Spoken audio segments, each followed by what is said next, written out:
Hello students, welcome to Smarts math online classes. आज हम real analysis की one of the most important theorem करने जा रहे हैं। तो सबसे पहले हम थ्योरम की स्टेटमेंट देखते हैं कि थ्योरम की स्टेटमेंट क्या कहती है। थ्योरम की स्टेटमेंट क्या कहती है? If A and B are two denumerable sets then A cross B is also denumerable. क्या कहती है? अगर ए एंड बी दो डेन्यूमरेबल सेट हैं तो इनकी जो कार्टेशियन प्रोडक्ट होती है, इनकी जो कार्टेशियन प्रोडक्ट है इज आल्सो डेन्यूमरेबल। और इसकी इस तरीके से भी आपको एग्जाम में स्टेटमेंट पूछी जाती है। Cartesian product of two denumerable set is डेन्यूमरेबल।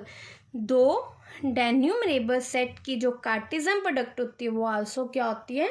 डेन्यूमरेबल। क्या बोलते हैं?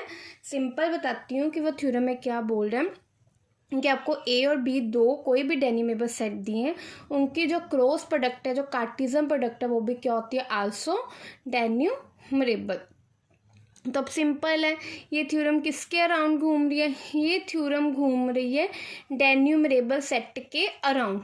तो सबसे पहले में किस चीज़ की नॉलेज होनी चाहिए कि डेन्यूमरेबल सेट्स होते क्या हैं। तो थ्योरम स्टार्ट करने से पहले स्टूडेंट्स मैं आपको डेन्यूमरेबल सेट की डेफिनेशन बताऊंगी कि डेन्यूमरेबल सेट्स होते क्या हैं।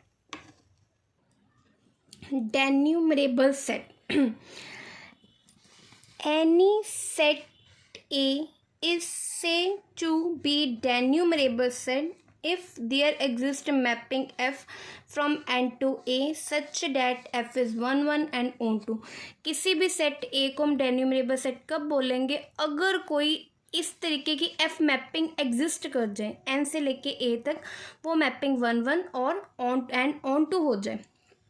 ठीक है, किसी भी सेट ए को डेन्यूमरेबल कब बोलेंगे? अगर कोई मैपिंग एफ एग्जिस्ट कर जाए एन से लेके ए तक, वो मैपिंग 1 1 एंड ऑन टू हो जाए। इसमें जो ये एन है वो सेट ऑफ नेचुरल नंबर है। एन क्या है? Set of natural number. That means कि ए इक्विवेलेंट हो जाए एन की, कि वो जो ए सेट है इक्विवेलेंट हो जाए एन की, वेयर एन के is a set of natural number. ठीक है, किसी भी सेट को हम डेन्यूमरेबल सेट कब बोलेंगे? कि वो इक्विवेलेंट हो जाए सेट ऑफ नेचुरल नंबर के, तो हम उस सेट को डेन्यूमरेबल सेट, उस सेट को क्या बोलेंगे? डेन्यूमरेबल सेट्स। स्टूडेंट्स, वो क्या बोल रहा है? किसी भी सेट ए को एन के इक्विवेलेंट होने का क्या मतलब है कि अगर मैं किसी भी सेट ए को इस तरीके से रिप्रेजेंट कर दूं, A1 A2 A3 so on. अगर मैं किसी भी सेट को इस तरीके से रिप्रेजेंट कर दूं, A1 A2 A3 so on, तो ऐसे सेट को हम क्या बोलेंगे? ऐसे सेट को हम बोलेंगे डेन्यूमरेबल सेट। ऐसे सेट को क्या बोलेंगे? डेन्यूमरेबल सेट।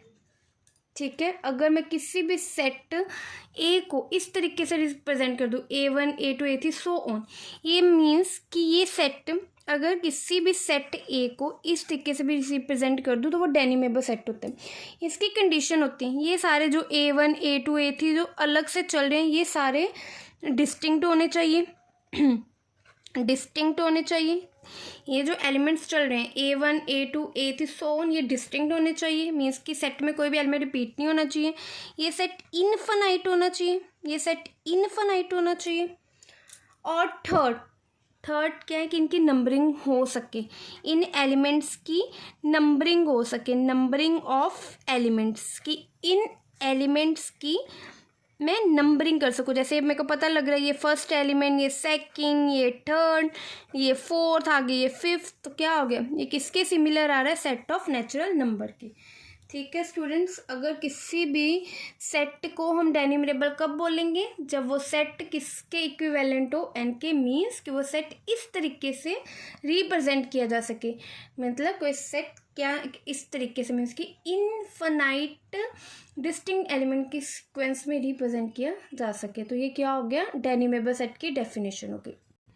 अब हम थ्योरम स्टार्ट करते हैं। थ्योरम क्या बोल रही है? If A and B are two denumerable sets then A cross B is also denumerable. Theorem में मेरे को क्या दिया है? ए एंड बी दो डेन्यूमरेबल सेट दिए हैं। प्रूफ क्या करना है कि इनकी जो कार्टेशियन प्रोडक्ट है वो भी क्या है? डेन्यूमरेबल। अब हम थ्योरम का प्रूफ देखते हैं। स्टूडेंट्स थ्योरम का प्रूफ देखो, प्रूफ क्या कहते हैं, given A and B are denumerable sets. Theorem में क्या गिवन है, A and B are denumerable sets. अभी मैंने आपको डेफिनेशन में बताया, अगर A and B denumerable set है तो मैं उनको इस तरीके से रिप्रेजेंट कर सकती हूँ ना, ए को इस तरीके से A1 A2 A थी सोन, इसी तरह लेट कर लिया बी, B1 B2 B थी सोन, क्योंकि मैं ए एंड बी डेन्यूमरेबल सेट है तो इसको इनफाइनाइट डिस्टिंक्ट एलिमेंट की सीक्वेंस में रिप्रेजेंट कर सकती हूँ। ये मैंने आपको अभी डेफिनेशन में बताया। देयरफॉर ए की कार्टेशियन प्रोडक्ट बी के साथ कैसा सेट बनेगा, ऑर्डर पेयर में AN, BN फॉर एवरी, जो फर्स्ट एलिमेंट है AN वो A को बिलोंग करेगा और जो BM है वो किसको बिलोंग करेगा, B को। टू प्रूफ क्या करना है, A cross B is a denumerable set. अब मैंने क्या प्रूफ करना है कि डेन्यूमरेबल सेट, तो डेन्यूमरेबल सेट को, इसको A क्रॉस B को डेन्यूमरेबल सेट प्रूफ करने के लिए मैं सिंपली क्या प्रूफ कर दूंगी, ए क्रॉस बी को डेन्यूमरेबल प्रूफ करने के, डेन्यूमरेबल सेट प्रूफ करने के लिए मैं क्या प्रूफ करूँगी कि जो ये ए क्रॉस बी है, कि जो ये ए क्रॉस बी है, जो ए क्रॉस बी है वो किसके इक्विवेलेंट आ जाए, सेट ऑफ नेचुरल नंबर के। तो मीन्स कि वो सेट ऑफ नेचुरल नंबर के कब इक्विवेलेंट होगा, कि एक ऐसी मैपिंग एफ एग्जिस्ट करे ए क्रॉस बी से लेके एन तक, सच डेट वो मैपिंग 1 1 एंड ऑन टू हो। तो सबसे पहले मैं डिफाइन कर दूंगी mapping F from N cross N से लेके A cross B, such that F N M is equal to A N comma B M for every N comma M belongs to N cross N. अब आप बोलोगे कि यहाँ पे मैंने n क्यों नहीं लिया, तो स्टूडेंट्स इसलिए नहीं लिया क्योंकि ये पेयर ऑर्डर में चल रहा है, सॉरी ये कार्टेशियन प्रोडक्ट में चल रहा है, इसलिए मैंने यहाँ पे n क्रॉस n ले लिया। अब मैं क्या करूँगी, a क्रॉस b को मैं n क्रॉस n की इक्विवेलेंट प्रूफ कर दूँगी, और जो n क्रॉस n होता है, जो n क्रॉस n होता है, अब मैंने ये n क्रॉस n के ही क्यों इस तरीके से मैपिंग ली, क्योंकि ये a क्रॉस b जो है, क्योंकि प्रोडक्ट में, तो इसको भी मैंने प्रोडक्ट में ले लिया। अब मैं क्या करूँगी कि मैं प्रूफ कर दूँगी कि a क्रॉस b, मैं प्रूफ कर दूँगी कि जो a क्रॉस b है वो n क्रॉस n के इक्विवेलेंट है, और आगे ये रिजल्ट होता है n क्रॉस n इक्विवेलेंट होता है n के, तो बाय ट्रांजिटिव प्रॉपर्टी ये a क्रॉस b मेरे पास किसके इक्विवेलेंट आ जाएगा, n के। इसलिए मैंने इस तरीके से मैपिंग डिफाइन की। तो स्टूडेंट्स आपको इस थ्योरम में बस ये मैपिंग याद रखनी है, बाकी तो सिंपल स्टेप बाय स्टेप चलना है कि मैपिंग किस तरीके से लेनी है, ये आपको थोड़ा सा स्टेप ध्यान में रखना है। Now we will prove F is 1 1 and onto. अब हम क्या प्रूव करेंगे कि एफ 1 1 है एंड ऑन टू है। Firstly we will prove F is 1 1। सबसे पहले हम प्रूव करेंगे कि एफ 1 1 है। लेट कर लिया n1 comma m1 and n2 comma m2 n cross n को बिलोंग करते हैं। लेट कर लिया F n1 comma m1 is equal to F n2 comma m2। दोनों एलिमेंट्स की मैंने इमेजेस कॉमन ले ली। अब मैंने क्या प्रूव करना है कि ये एलिमेंट्स आपस में क्या है, इक्वल है। अब ये इक्वल आ जाएगा इसके an1 comma bm1 is equal to, ये इक्वल आ जाएगा an2 कोमा bm2। ये क्यों, क्योंकि मैंने मैपिंग क्या डिफाइन की थी, n क्रॉस n से लेके a क्रॉस b तक, such that F N M is equal to किसके, an कोमा bm के, for every n comma m किसको बिलोंग करें, n क्रॉस n को। विच इम्प्लाइज दो पेयर ऑर्डर्स कब इक्वल होते हैं, फर्स्ट का एलिमेंट फर्स्ट के इक्वल हो, सेकंड का एलिमेंट सेकंड के इक्वल हो। तो इस रिजल्ट के अकॉर्डिंग an1 an2 के इक्वल आ जाएगा एंड bm1 bm2 के इक्वल आ जाएगा। अब ये दो एलिमेंट्स कब इक्वल होंगे, ये कब इक्वल होंगे, जब ये n1 n2 के इक्वल हो। तो which implies n1 equal to n2। ये तभी होगा ना, अगर मान लो n1 भी 1 है तो a1 a1 के इक्वल होगा, मीन्स कि n2 को भी 1 होना पड़ेगा।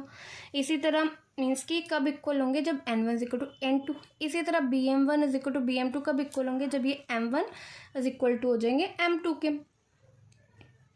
तो अब ये दो एलिमेंट्स इक्वल है तो इनके पेयर्स ऑर्डर भी इक्वल आ जाएंगे ना, क्योंकि फर्स्ट एलिमेंट फर्स्ट के इक्वल है, इसका सेकंड एलिमेंट सेकंड के इक्वल है। तो मैं इस स्टेप से लिख सकती हूँ ना, n1 कोमा m1 का पेयर ऑर्डर किसके इक्वल आ जाएगा, n2 कोमा m2 का, क्योंकि n1 ऊपर हम प्रूव करके आए हैं इस n2 के इक्वल है, m1 m2 के इक्वल है। तो विच इम्प्लाइज f इज़ 1 1, क्योंकि दो एलिमेंट्स की इमेजेस इक्वल लेके चले थे, वो दो एलिमेंट खुद इक्वल हो गए, तो f क्या हो गया मेरे पास 1 1।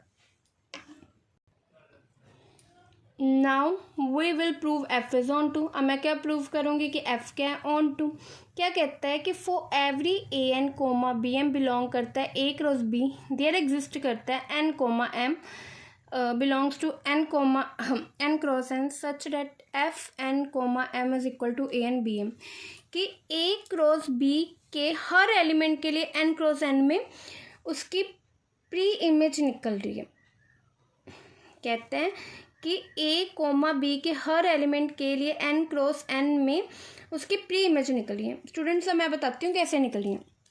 एन क्रॉस एन में कैसे एलिमेंट्स हैं, 1 कोमा 1 1 कोमा 2 1 कोमा 3 सोन, इसी तरह 2 कोमा 1 2 कोमा 3 सोन 3 1, ऐसे सीरीज चलती जाएगी।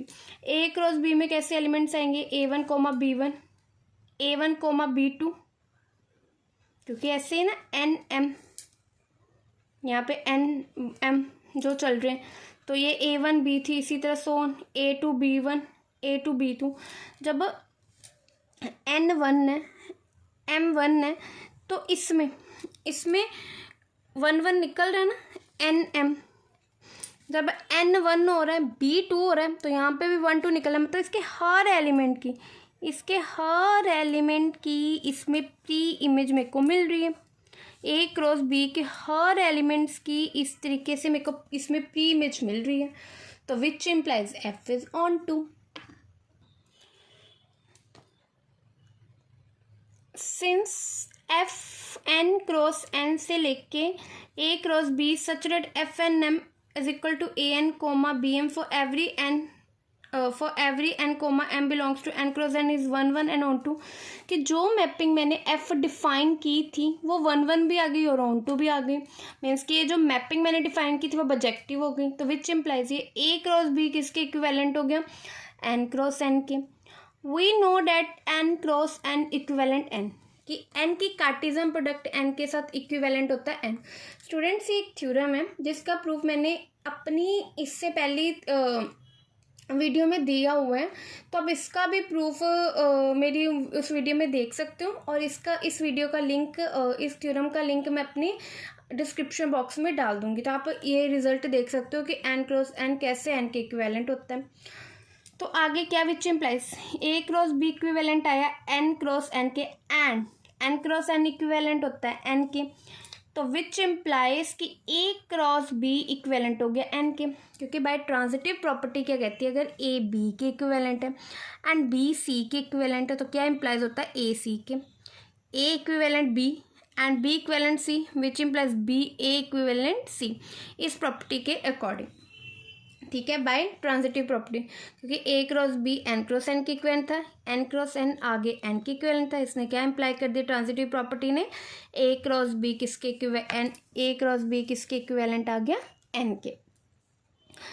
तो विच ए क्रॉस बी इक्विवेलेंट आ गया एन के, which implies A cross B is a denumerable set, क्योंकि मैंने आपको डेफिनेशन कराई थी a set to be denumerable, किसी भी सेट ए को डेन्यूमरेबल कब बोलूँगी, इफ़ ए इक्विवेलेंट एन, कि जब वो ए इक्विवेलेंट हो जाए एन के, और ए क्रॉस बी इक्विवेलेंट आ गया एन के, इस डेफिनेशन के according A cross B is a denumerable set हो गया।